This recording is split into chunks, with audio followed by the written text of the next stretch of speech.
Bana mtazamaji wa Bao Media, karibu tuangazie taarifa mbalimbali. Maandamano Sabasaba Mange na wanaharakati wengine kimewaramba, wanajeshi waingilia kati, watoa tamko zito.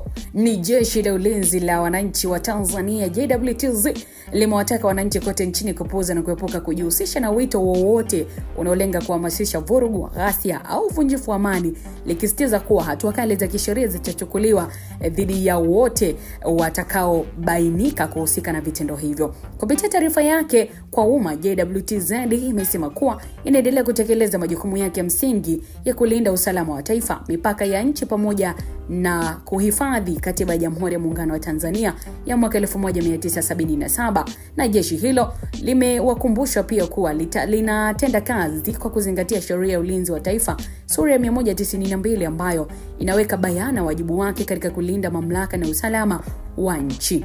JWTZ limeeleza kuwa katika kipindi cha sasa limejipanga kikamilifu kushirikiana na vyombo vingine vya ulinzi na usalama nchini ili kuhakikisha kuwa matukio yoyote yanayoweza kusababisha vurugu, ghasia au kuvurugika kwa amani yanadhibitiwa mapema kabla hajasababisha madhara kwa wananchi na mali zao. Aidha, jeshi hilo limeweka msitizo kuwa hali ya amani ni msingi muhimu wa maendeleo ya taifa, hivyo hairuhusu kwa namna yoyote kuvunjwa kupitia vitendo vya uchochezi au vurugu.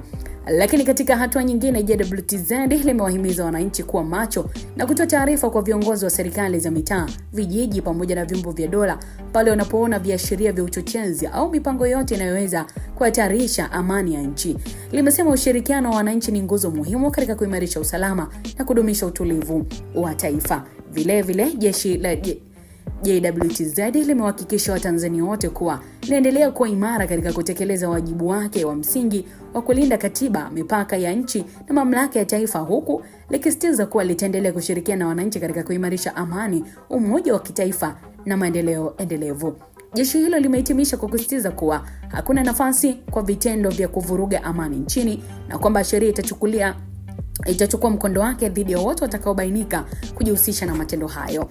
Ni tamati mtazamaji. Maoni yako moja kwa moja utaandika kupitia comment section kuelekea siku ya Sabasaba ambako maandamano yanatarajiwa kufanyika. Je, yatafanyika ama ulinzi utaimarishwa? Tunasubiri kuona. Update utajipatia kupitia Bao Media. Uwe na wakati mwema.